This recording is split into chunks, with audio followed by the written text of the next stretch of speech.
Bishnupur, the erstwhile capital of ancient Mollo dynasty of Bengal, remained as a center of cultural excellence during the 16th to 18th century. Flourished in the basin of Darokeshwar in the district of Bankura, the present Bishnupur earned the fame as Temple Town of Bengal because of its 150 odd historical monuments and temples. Those are surviving with their beauty over centuries within these geographical boundaries. The origin of Mollo kingdom is traced back to 8th century AD with the crowning of Adi Mollo, later known as Raghunath Singh in history. The local legend claims his descent from a Rajput couple, though brought up by the Bagdis, the local inhabitants, and therefore became popular as Bagdi Raja in the history of Bengal.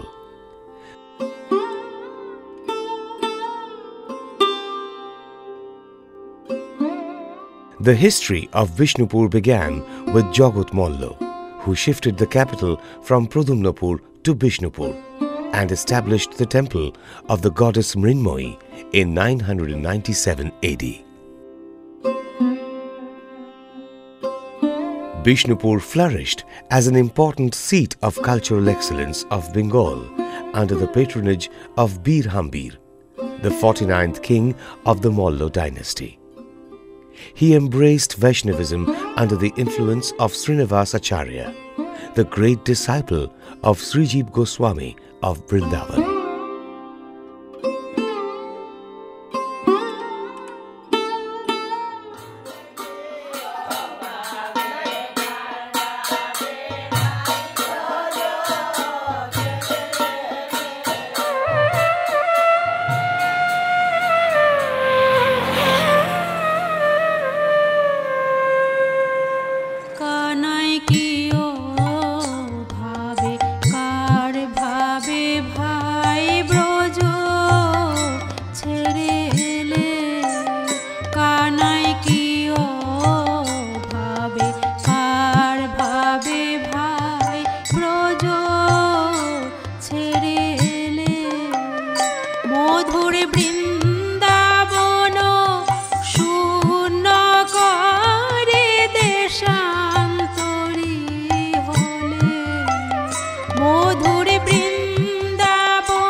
Bishnupur বলতে আমরা যে বিষ্ণুপুরকে আপনারা দেখছেন এখন শহর বিষ্ণুপুর, এটা কিন্তু শুধুমাত্র এর মধ্যেই সীমাবদ্ধ ছিল না। বিশেষত বিষ্ণুপুর রাজতন্ত্রের অধীনে যে ক্ষেত্রটি সারা পশ্চিম রাঢ় একটা বিস্তৃত সীমারেখা জুড়ে এই বিষ্ণুপুরের রাজতন্ত্র সেটা পরিচালনা করেছেন। তো সেই বিস্তীর্ণ বিষ্ণুপুর জুড়ে, বিষ্ণুপুর মল্লভূমের রাজ্য জুড়ে একটা মন্দির সংস্কৃতি আমরা লক্ষ্য করি এবং সেই মন্দির সংস্কৃতি এত ব্যাপক ছিল যে আমাদেরকে ভাবিয়ে তোলে।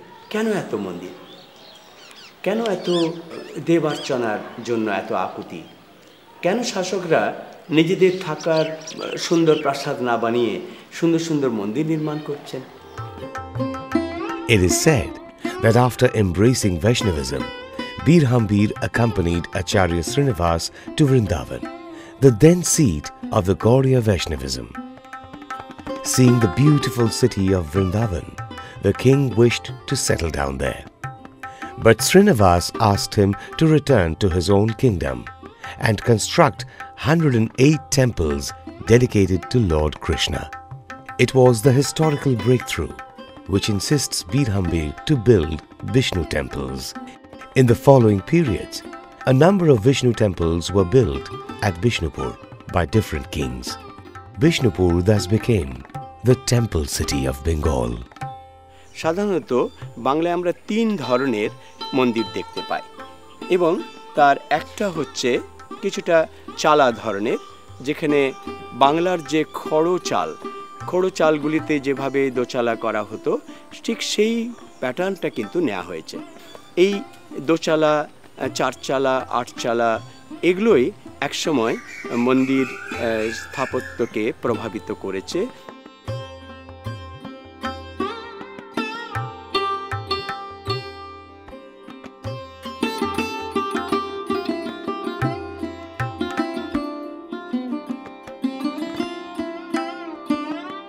আরেকটা ধরন সেটা হচ্ছে রত্ন মন্দির। রত্ন মন্দিরেও চালা রূপটি আছে এবং তার উপরে মধ্যখানে একটি চূড়া নির্মাণ হতো, তখন সেটি একরত্ন মন্দির হতো। আবার একরত্ন মন্দিরের পাশাপাশি তার চতুষ্কোণে 4টি অপেক্ষাকৃত ছোট রত্ন নির্মিত হতো, তখন সেটি পঞ্চরত্ন হতো। Bishnupur flourished as a great monumental expression of terracotta art.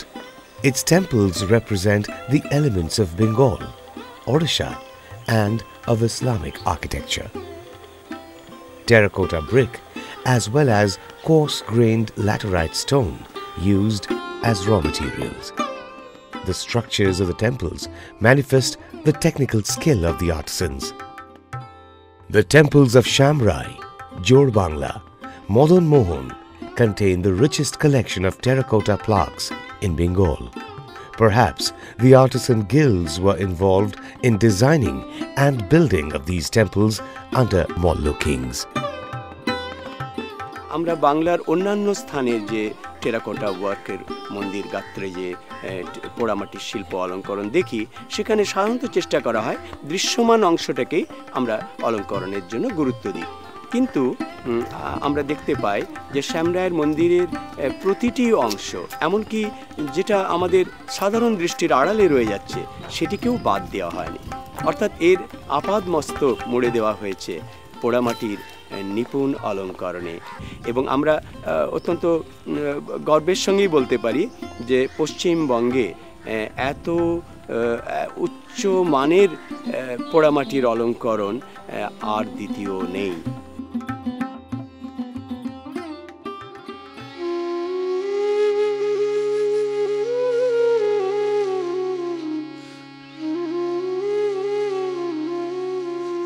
Dayal গৌরেশ হে, দয়াল গৌরেশ হে,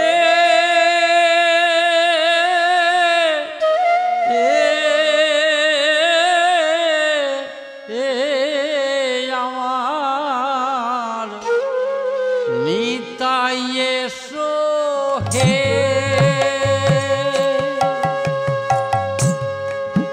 ও এসো হে, সচির নন্দন গৌরা, দয়া গৌরেশ হে। এই যে আমরা অলঙ্করণগুলো দেখি, এর মধ্যে দুটো দিক কিন্তু আছে। একটা আছে ধর্মীয় ভাবাবেগ, হিন্দু যে শিল্পীরা এটা করছেন তাদের দৃষ্টিভঙ্গির প্রতিফলন এখানে আছে।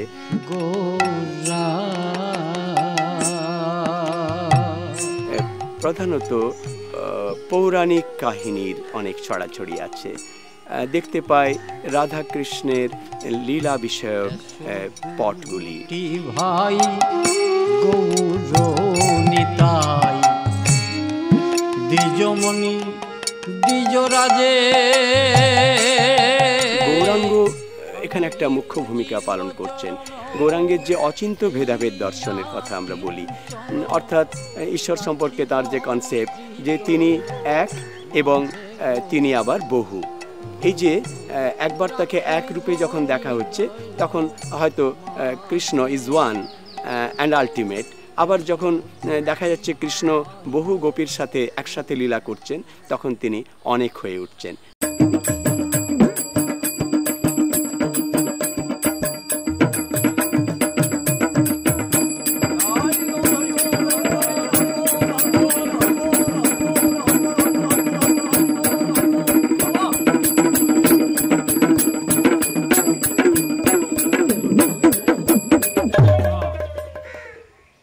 যেসব শিল্পীরা এখানে চিত্রিত করেছেন এই টেরাকোটাগুলিকে, তাদের একটা সমাজ ভাবনাও ছিল।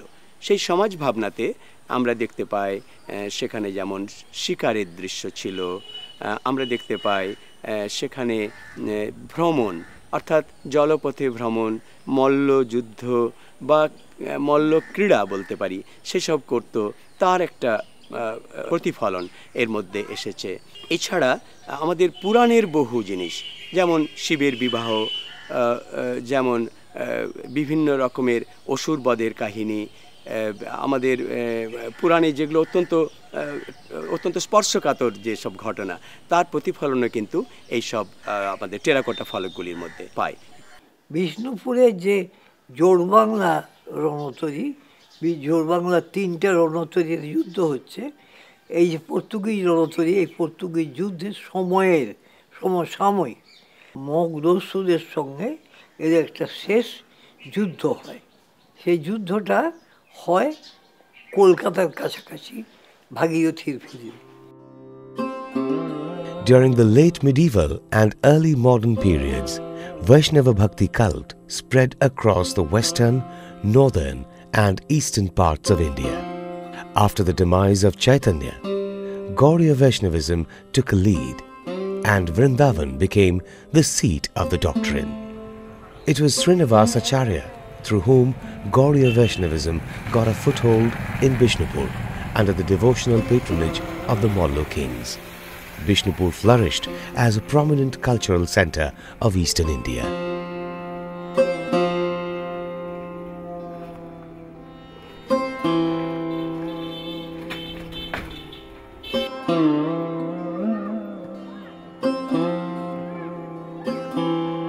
পাল যুগের কিছু কিছু পোড়ামাটির কাজ ছিল, গুপ্ত যুগেও কিছু কিছু পোড়ামাটির কাজ ছিল, কিন্তু মধ্য সময়ে পাল যুগের অবসানের পর যে মুসলিম যুগটা আমরা বলি, ত্রয়োদশ, চতুর্দশ, পঞ্চদশের কিছুটা, সেই সময় বাংলায় মন্দির নির্মাণ কিন্তু হিন্দু মন্দির নির্মাণের সংখ্যা খুব কমে যায়, এবং সেখানে যারা মুসলিম শিল্পী ছিলেন এবং মুসলিম যে স্থাপত্যবিদরা ছিলেন, তারা গম্বুজধর্মী বা খিলানধর্মী যে স্ট্রাকচার, সেই স্ট্রাকচারটা কিন্তু একটা খুব গুরুত্বপূর্ণ দিক।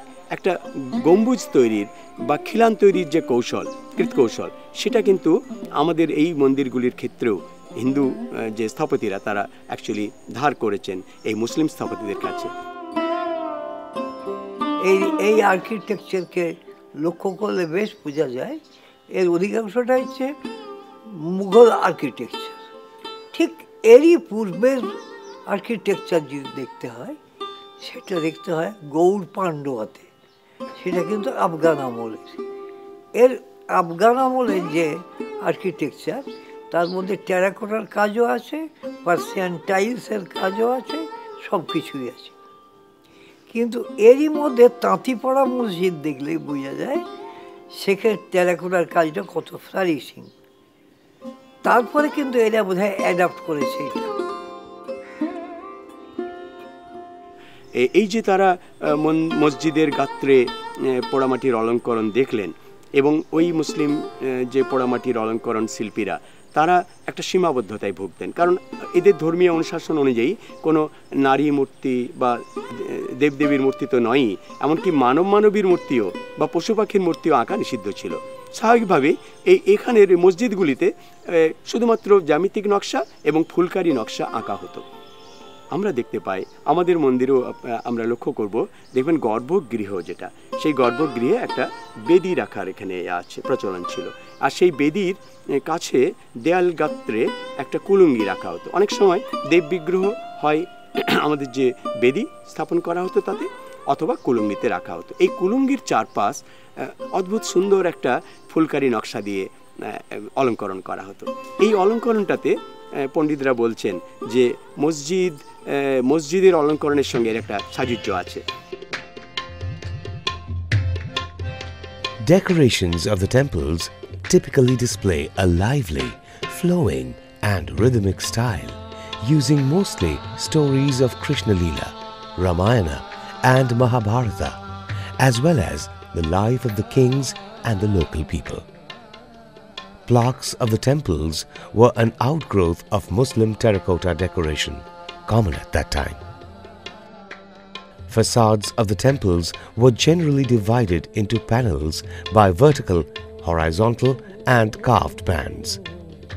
Carving roof and the pinnacle of the temple show the amalgamation of Bengal and Odisha temple architecture.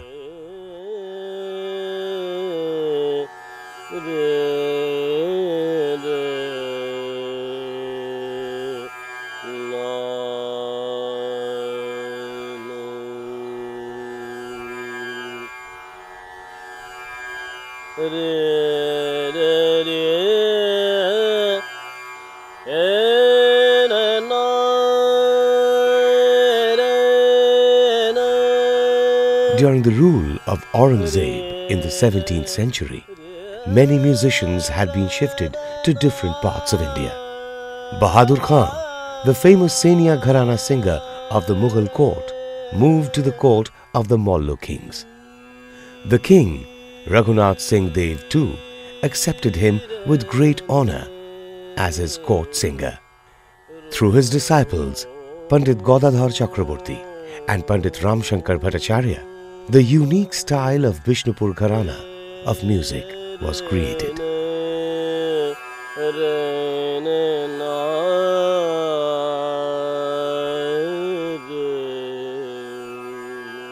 ছন্দে ছন্দে নাচে নন্দ দুলাল, ছন্দে ছন্দে নাচে নন্দ দুলাল, শিরে তোলে শিখি পাখা গলে বনমাল, শিরে তোলে শিখি পাখা গলে বনমাল, চরণে নুপুর বাজে রুনো ঝুনু তাল, চরণে নুপুর বাজে রুনো ঝুনু তাল, ছন্দে ছন্দে নাচে। The Mollo kingdom that reigned over almost 1200 years with much glory comes to an end in the late 17th century, during the time of Gopal Singh Dev II. It is the historical fact that the Mollo kings remained much concerned about their religious devotion and took less interest in ruling the kingdom. The invasion by the Borghese could not be resisted by the Mollos, and as further humiliation, the Zamindar of Bardhaman attacked Bishnupur and encroached part of its territory. যখন নবাব সিরাজউদ্দৌলা যখন রাজা হচ্ছেন, মানে নবাব হয়ে আসেন, সেই সময় আর কি লর্ড ক্লাইভ করেছিল কি ওকে যুদ্ধে আহ্বান করেছিল। তখন তো মির্জাফর ছিল সেনাপতি। বিষ্ণুপুরের রাজা করলেন কি সেই সময় এখান থেকে 10,000 সৈন্য পাঠিয়েছিলেন, ওই চৈতন্য সিংহদেব 10,000 সৈন্য পাঠিয়েছিলেন যে ওকে সাহায্য করার জন্য, যেহেতু করদ রাজ্য তো।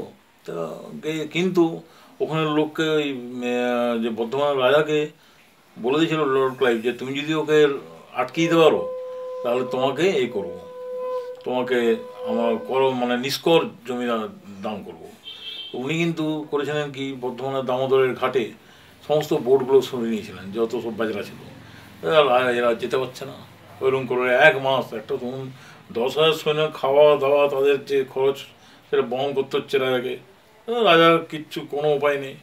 ও করে 1 মাস অপেক্ষা করার পরে রাজার কাছে খবর আছে ওনারা কিছুতেই যেতে দিচ্ছে না, এবং শুনলাম নাকি আমরা একজন প্রচার করে দিল যে বাংলার যুদ্ধ শেষ হয়ে গেছে, কিন্তু তখন যুদ্ধ হয়নি। কিন্তু ওনারা তখন ফিরে যখন চলে এলেন পরে শুনছেন যুদ্ধ হয়েছে। এই ব্রিটিশদের বিরুদ্ধে এই যে যেহেতু সৈন্য পাঠিয়েছিলেন সেইটা শ্রদ্ধা নিল Lord Clive. Lastly, in 1806, the British auctioned Bishnupur state on an excuse of unpaid tax by the Mollo kings, and the Bardhaman Zamindar bought most of the portion of the state.